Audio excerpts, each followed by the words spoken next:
Queridos amigos nerudianos, como deben saber ya estamos en el segundo capítulo de Ojos y Oídos de Tomás Lago, que escribe tanto de Pablo Neruda, de esos momentos gratos que le tocó vivir con él. Así que vamos entendiendo mucho más de la obra y vida de Pablo Neruda junto a Cristina Labat y Mayguarida Pérez, nuestras queridas amigas poetas. Entonces vamos a continuar con un fragmento en francés de nuestra querida amiga Cristina Labat. Adelante, Cristina. Merci.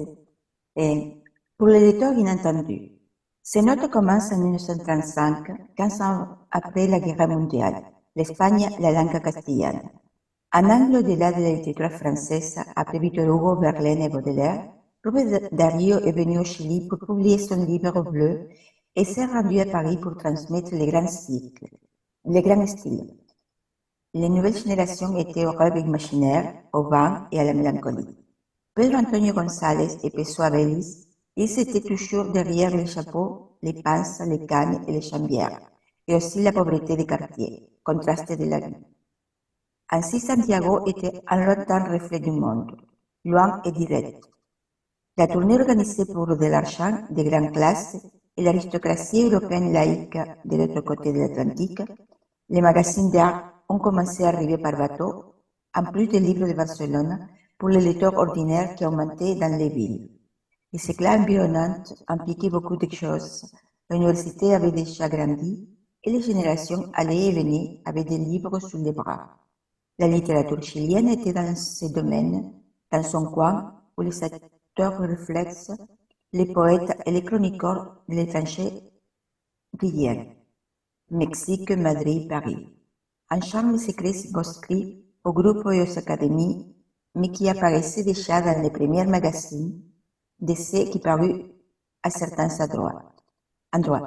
On parlait des lumières et des images répétées pleines de couleurs et de rétables, la séduction magique du rêve littéraire.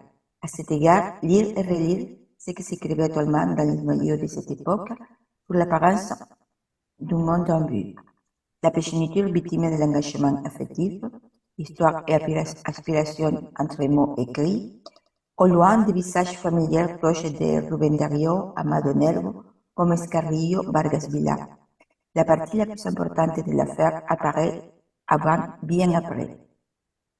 C'est ainsi que ça se passe, bien qu'il y ait eu des liens secrets avec tout. Gabriela Mistral apparaît au Chili, contemporain avec Pablo Roca et Vicente Huidobro. Mais on ne parle que de l'apparition célèbre de la poésie, qui n'est pas tout. Il y a un très grand monde à part où les livres aussi sont lourds. Plus de poètes célèbres en France, en Angleterre, en Italie, aux États-Unis. Ce qui pèse, c'est autre chose. Romans et essais sur la vie commune, avec des philosophes pointus. En revanche, en Amérique latine, les poètes sortent par deux ou trois. Et aucun roman n'a été écrit. C'est l'influence de l'histoire linguistique et radicale, raciale, avec les etc. de la matière, en plus de Quevedo, Calderón, Pedro de Oña, Lope de Vega, et en ouvrant les pages du lecteur au lecteur inattendu, nous pouvons ajouter que l'indice d'une réduction des choses. Il y a des pages inédites et des pages qui font plus du double du texte en vue. Nous écrivions juste des faits, simplement pour nourrir la vie elle-même. Muy bien. Capítulo 2. Esta edición.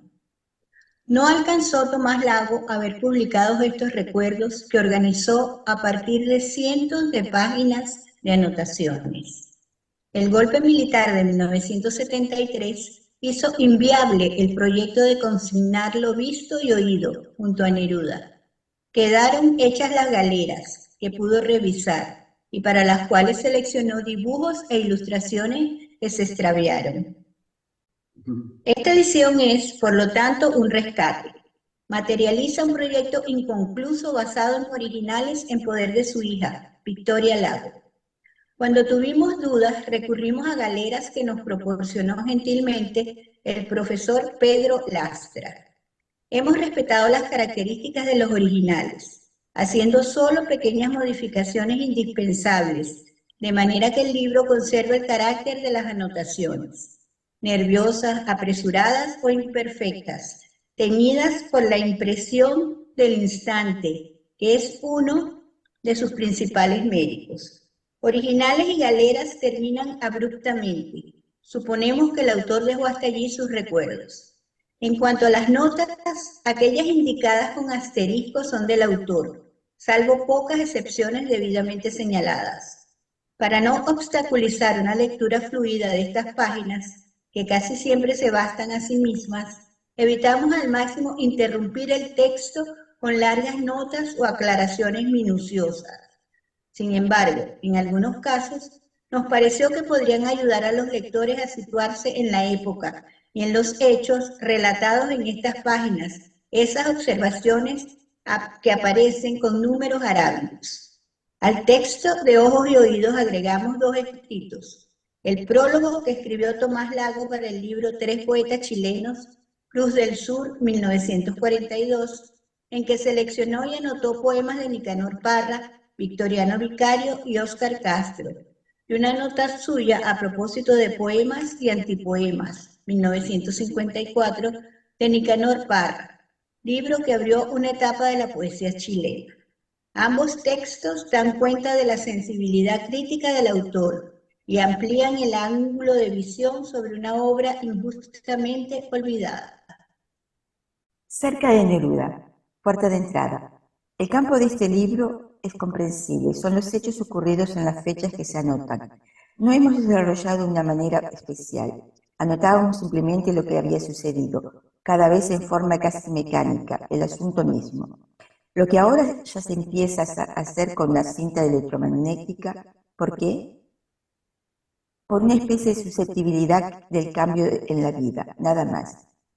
Para no entregar confianza, de hecho, a posteriori. Anotar lo que se hablaba, lo que había pasado en verdad, y se dejaba todo en esas tapas de archivo en la mesa del escritorio. Pero veamos qué parece aquí, que el autor lo entienda como se entiende los afiches, hay colores y figuras, rasgos, fondos. Hay fenómenos a posteriori, la historia misma de la vida civilizada. Para esas cosas se escriben los libros. La vida literaria es una pequeña ficción aparente. Lo que se conoce y lo que se desconoce queda en la lengua de las cosas. Cuando yo hice unas síntesis de anotaciones apuntadas, suprimiendo muchas páginas, los editores se interesaban por la esencia del núcleo, un poeta, un gran poema. Yo no había calculado nada sobre eso, anoté los hechos curiosos solamente. Neruda había ido a la India, se interesaba por nuevos mundos, fallas y adornos de la vida. Yo quería saber cómo es la gente de una época. Algo de eso pasaba, naturalmente. Entre conocidos y amigos, hay modos de vivir y de pensar en la mente, materias de contacto sentidas, a veces gastadas, así se vive. Lo que sucede en estas páginas es sencillo, una simple huella de juventud, restos de cosas percibidas solamente. Una cinta magnetofónica, ojos y oídos de lo que pasa. ¿De qué vivíamos después de la Primera Guerra Europea? América Latina era un vástago, un poco incierto del otro hemisferio. Por acá el trópico, el Caribe para lo pintoresco natural, México, el Perú para lo pasado, Argentina para la Nueva Europa de las estancias pampinas, el enorme Brasil portugués, y Chile, un largo y delgado territorio al pie de las cordilleras y casi frente al mar. Es un largo establecer la cultura literaria desde la colonia. Después de la Guerra Mundial del 14, nuevas ideas y el amor a la humanidad aproximaron otras cosas a continuación de los decadentes franceses y españoles, interesándose en otros libros, de un vigor extraño dentro de su nihilismo nórdico, apenas comprensible para la generalidad por su amor a la naturaleza en bruto. Todo eso cambió con la nueva poesía. Y luego hay una atmósfera perceptible, claro, que se refleja en muchos aspectos vivos.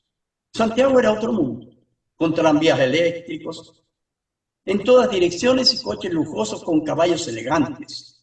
Los aurigas con botas de un gran doblez de cuero amarillo o hule amarillo. La aristocracia chilena se estabiliza durante años en Europa, París sobre todo, pero también Londres, Madrid y ciudades de Italia. El peso de lo social tenía muchas vueltas. desde la calle huérfanos hasta los barrios bajos llenos de conventillos. Era heterogénea la población. La gente muy pobre al pie pelado y pijes de tongo y bastón era una visión extrema del cuadro. Se comprende que la objetividad de unas memorias directas es muy sencilla si se arregla el escenario, la época cronológica, qué años, qué personas intelectuales, cómo era el ambiente social vinculado también con el extranjero. Es que el libro se lee cuando está comestible. Si no, no se lee. Pero a veces pasaron años entre un punto u otro. Tantas memorias que se han descubierto y expandido solo 50 años después de escritas. La vida de hoy y la vida de ayer, pero la redacción no es la misma, nunca. Ahora menos que nunca. Con la cinta magnetofónica se acabó la cuestión. Está la materia a la vista, pero resulta también que no hay vista a veces. La redacción de un libro como proceso individual es un fruto humano dentro de la cibernética, CIRE. Si no hay carácter profesional, ¿qué le vamos a hacer? Hay recetas, entonces, una maquinaria para el asunto. Ahora existe el IBM y la computación electrónica, la luz y la sombra, el ruido y el silencio. Así es la vida y la muerte, sin darle importancia especial a las líneas escritas hace tiempo. Solo queremos explicar las referencias individuales consignadas brevemente. La historia ilustrada de Chile es simple acuerdo con Hispanoamérica, y algo tenía que ver con el foco occidental vinculado a Europa. La Iglesia Católica, con el desarrollo exportable tardío del progreso, el criollismo republicano de Chile emergiendo de las poblaciones, del campo y de los barrios, el abecedario, las escuelas y los diarios, lo internacional cada vez más sensible desde el siglo pasado, con una ligazón objetiva en todo, el romanticismo, el modernismo y los subproductos después de la vida bohemia. Digamos que entre una cantidad de páginas de texto sacamos solo algunas cosas para este ejemplar. Ojos y oídos de lo que pasa y ha pasado a nuestro alcance. No es una selección impuesta por nada, solamente vivida. No había profesionalismo periodístico para estas páginas. Solo nos interesaba dejar memoria de lo sucedido de un día u otro. Para el lector inesperado. Empiezan estos apuntes en 1935. 15 años después de la Primera Guerra Mundial. España, la lengua castellana. Un ángulo más allá, la literatura francesa, después de Víctor Hugo, Verlaine, Baudelaire, Rubén Darío, llegó a Chile a publicar su libro Azul y se fue a París a transmitir el gran estilo. Las nuevas generaciones estaban dañadas con el sueño imaginario, el vino y la melancolía. Pedro Antonio González y Pessoa Vélez estaban todavía detrás los sombreros, los tongos, bastones y polainas, y también la pobreza de los barrios, contrastes de la vida. Así, era Santiago un reflejo lejano del mundo, lejano y directo. El viaje organizado por el dinero de la alta clase y la aristocracia europea secular al otro lado del Atlántico. Empezaban a llegar las revistas de arte por los navíos, a más de los libros de Barcelona, para los lectores comunes que iban en aumento en las ciudades.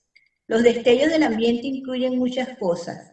La universidad ya había crecido y llegaban y salían las generaciones con libros bajo el brazo.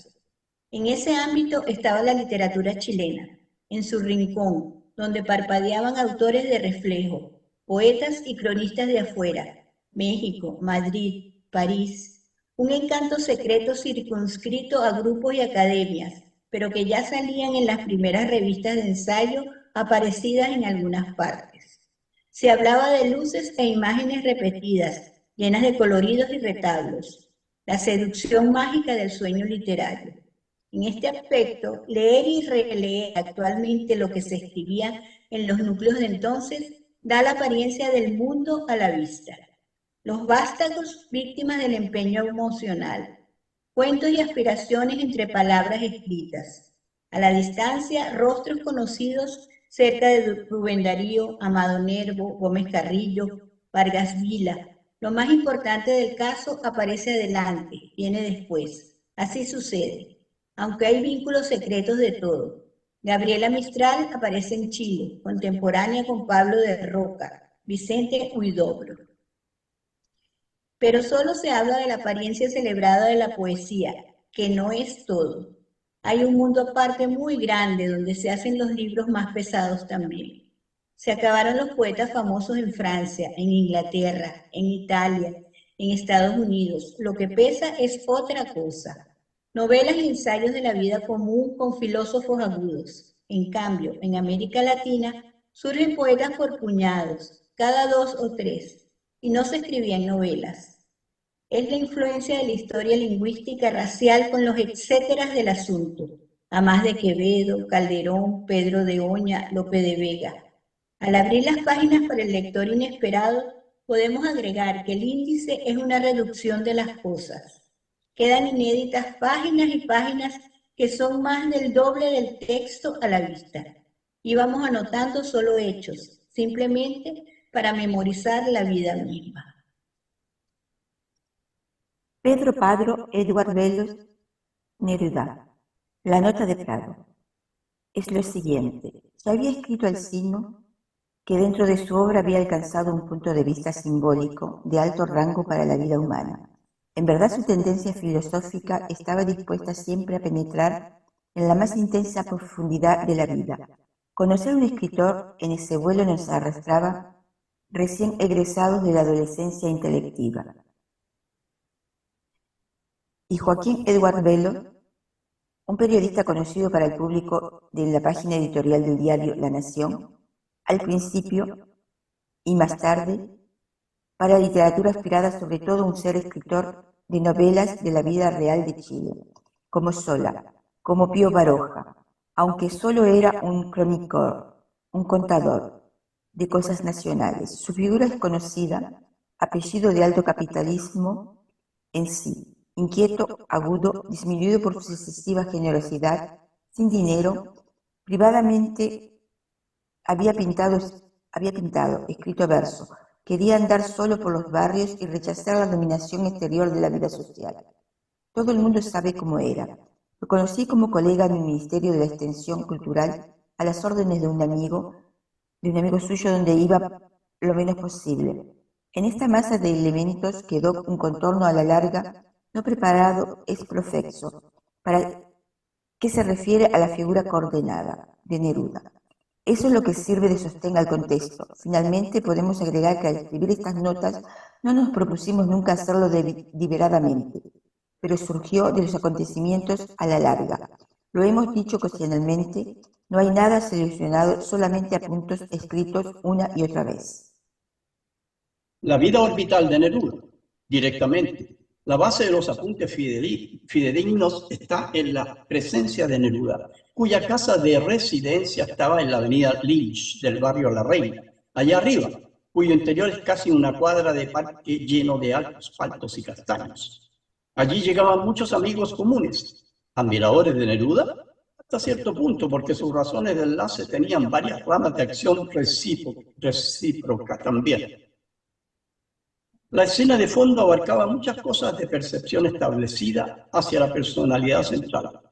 Cuando se fue a Rangún, Ceilán, Colombo, Calcuta, cuando regresó de la India, cuando se fue a España, cuando regresó de España, cuando se fue a México, cuando regresó de México. Personas destacadas de un escenario, escritores, pintores, artistas, gente política y mujeres de todas las figuraciones o vinculadas a estas mismas cosas.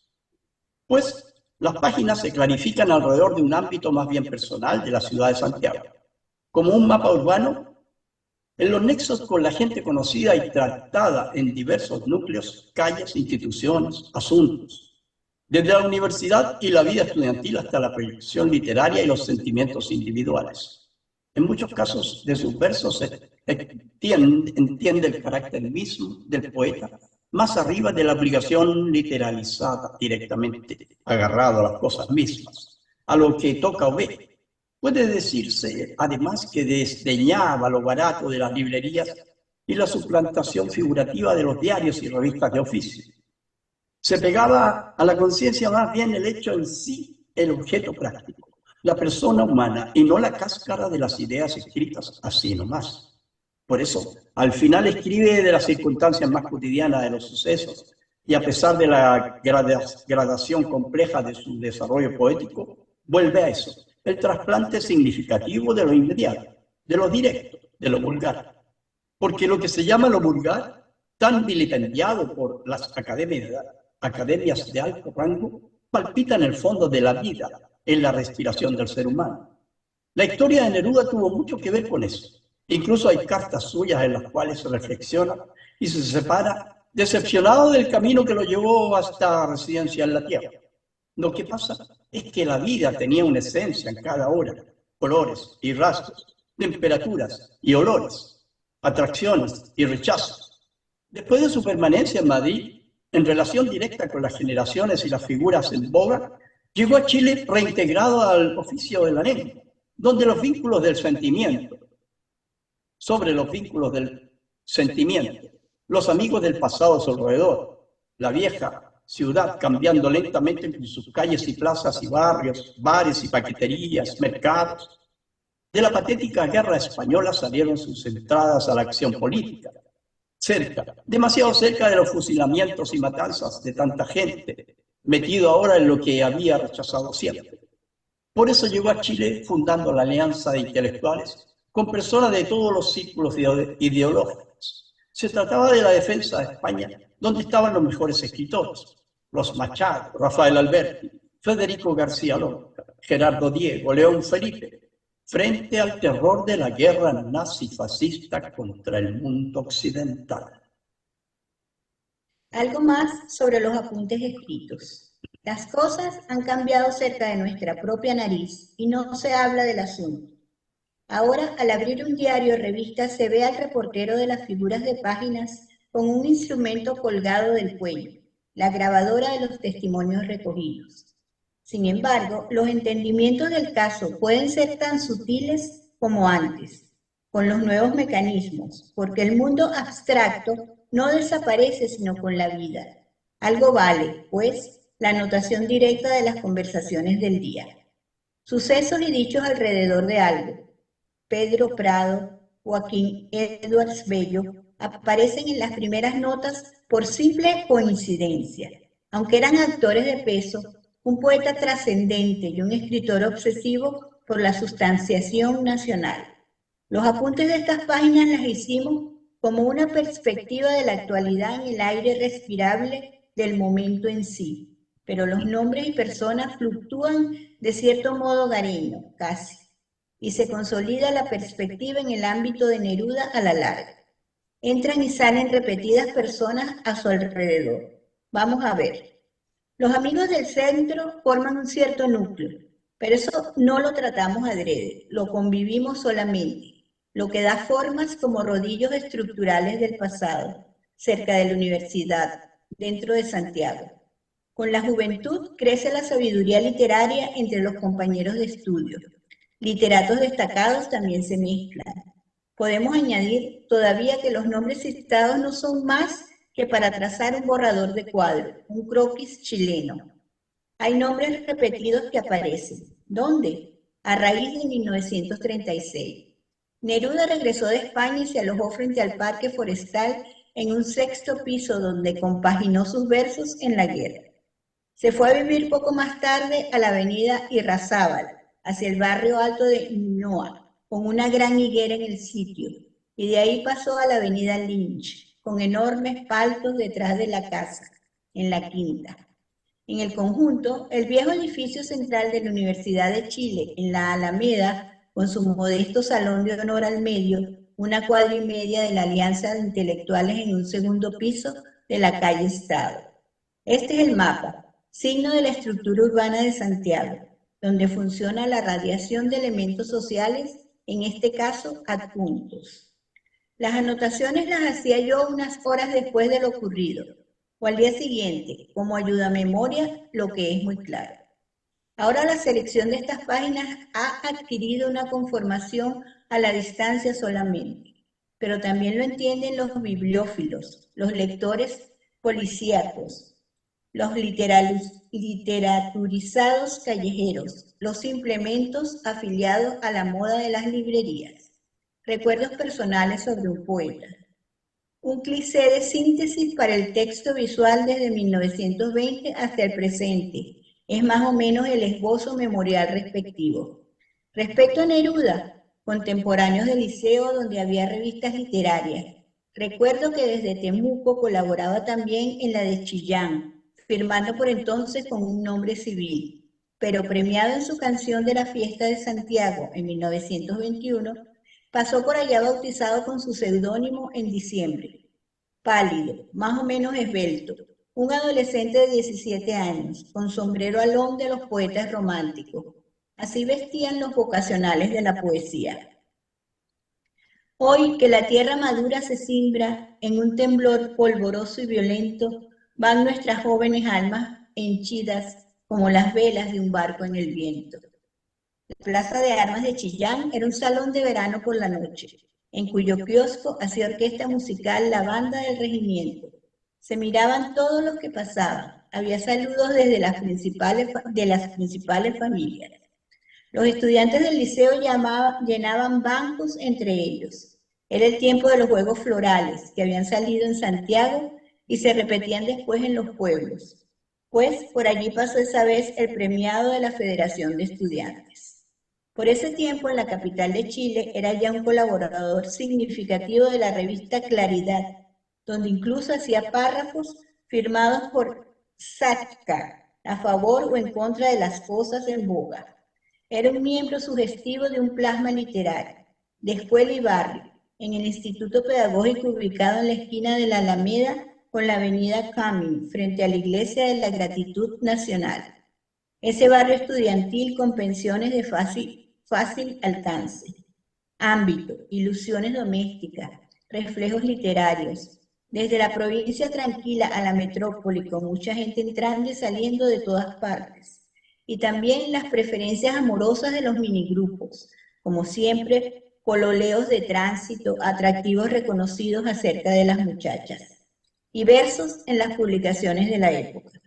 Lo más corto para una antesala biográfica de esta índole se reduce al atisbo poético iniciado en Temuco, donde fue alumno del profesor juvenil Ernesto Torrealba, recibiendo de su parte una fuerte influencia sobre el modernismo de la poesía francesa, Rimbaud, el simbolismo de Moreas después de Baudelaire, pero la experiencia directa estaba en Torrealba, el mismo chute Torrealba como lo llamaban los liceanos, con bastón, perla en la corbata y polainas de gamuza encima de los botones. Luego partió a París para escribir crónicas sobre su materia en el diario más importante de Chile. Tenía un atractivo especial para el exalumno entregado cada vez más a la poesía. Recuerdo que caminábamos frente a la catedral en un atardecer, cuando lo vi de cerca. Me mostró levemente ensimismado. Al verlo venir de pronto, atravesó ante nosotros, entonces hacia la plaza del frente, donde dos ensombreradas damas lo saludaron a la francesa recibiendo sus besos en ambas mejillas. El chute Torrealba, chroniqueur de país que falleció una semana después, operado de una simple apendicitis por su íntimo amigo, el mejor cirujano de Chile, doctor Félix Damesti. Así eran los nombres del mundo: Rodenbach, Valéry, Maeterlinck, las imágenes de Darío después del anuncio, Vargas Vila, en algunos estudiantes regazados. Pero había algo en marcha allá para la vida interior de la literatura, en sí mismo una especie de rigor, podríamos decir de fatalismo, orgulloso y de los autores de nuevo alcance en Santiago. El norte frío de Europa, humano y pasional, una especie de fatalismo orgulloso que acarreaba otras palabras a la poesía hispanoamericana. Vale decir, una precaución difícil, ensimismada entre muchas cosas. Neruda llegó a tener una hilera de libros de Pío Baroja. En su dormitorio estudiantil, entre muchos Pushkin, Marcel Proust, Paul Éluard, una novela de Leonidas Andreï, una de Krupin de Selma Lagerlöf, y nunca he olvidado sobre la muralla la reproducción del cuerpo de Chatterton, poeta adolescente de Inglaterra, cuando se suicidó tendido en el lecho de su buhardilla. Para mí, eso era el acento de una atmósfera interior de la poesía que nace. Los escenarios tienen algo de los decorados y la gastronomía también tiene un oleaje que va y un oleaje que viene. Un sombrero alón, una capa y los versos del café y la melancolía se tocaban de lejos. Después de Rubén Darío, Gómez Carrillo, Amado Nervo, se había hablado del macabrismo de ciertos autores de atrás. Un cronista de la época recuerda que entre los hispanoamericanos más brillantes de entonces 6 murieron de manera trágica, 2 asesinados y 4 suicidas. Pero había otro campo enseguida con la literatura traducida que llegaba de España, Semper y Domenech Sopena. La fuerza de los horizontes también, Rudyard Kipling, Conrad, pero sobre todo Walt Whitman. En cualquiera de estas ramas andaban signos y olores pragmáticos. Al margen de los embelesos editoriales de librería se había constituido un fondo de arrastre. Puede decirse que allí llegó el paraíso de galería del Teatro Municipal de Santiago, por una modesta profesora de escuela, el nombre adoptivo de Gabriela Mistral, que había escrito en sonetos magistrales sobre el amor y la muerte. ¿Continúo? Pues cuando Neruda le había encontrado un Temuco, él comprendía la línea de ese campo literario y ahora en Santiago seguía la escena del momento. La librería francesa de la calle Huérfanos, el profesor Zapata Lilo, en la universidad, y las revistas de los nuevos poetas, Juventud, Claridad, desde Walt Whitman a los autores franceses nacidos en el Uruguay, leyó de pronto a Sabat el-Castí. Por último, escribiendo así Tentativa del hombre infinito, como un extraño reflejo del asunto. Pero enseguida cerró el contacto visible, no volvió a escribir así. En la vida cotidiana era un lector impertinente, medio abstraído del lenguaje directo, pero ensimismado y todo. Había lo que pasaba en los focos estudiantiles donde había grupos literarios. Alrededor del pedagógico participaban en los programas estudiantiles con cierta frialdad del rango. Recuerdo que asistí a un recital en el centro, segundo piso de la calle Ahumada, con Moneda, local de la Federación de Estudiantes. El poeta Misa Fuentes establecía el programa lleno de nuevas figuras, Romeo Murga, Armando Ulloa, etc. Muchachos y muchachas universitarias aplaudían a cada uno cuando bajaba del proscenio. Pues cuando anunciaron al poeta Neruda, no subió nadie, exceptación y chuchicheo, miradas alrededor. Pasó un momento todavía antes de que al fondo de la sala saliera su voz, sin moverse del rincón donde estaba junto a su novia. Por el otro lado de tarima abandonada, voz dulce y pensativa, individual, muy individual, como correspondía el chambergo que se había sacado y a la capa de entrada ahora al fondo de la sala. Salía gente de Chile, llegaba gente del extranjero, España. Entonces en la vida cotidiana se veían núcleos conciliados o rechazados en distintos puntos. Después de la lucha política del nuevo gobierno de Arturo Alessandri, la clase alta había destruido la Federación de Estudiantes y la IWW Industrial Workers on the World, entre obreros misteriosos universales, elogiaban el anarquismo. ¿Qué era el anarquismo? En cierto modo, el individualismo planteado por la posición filosófica exaltada acerca del ser humano. Empezaban a llegar entonces sus canciones apasionadas, pero lúgubres también, que se habían escrito en el norte europeo. El filósofo Max Stirner había dicho en Alemania: buscaos a vosotros mismos, apartaos de los intentos de ser algo que no sois, sed vosotros mismos, destruid lo que hay fuera de vosotros. Y aún más lejos añadió: muchas cosas sacrificaría con gusto por los demás, incluso mi vida y mi libertad, pero no yo mismo. Había un rechazo absoluto por ese camino a las fuerzas electorales que los partidos doctrinarios de la pequeña burguesía se extendía por todas partes.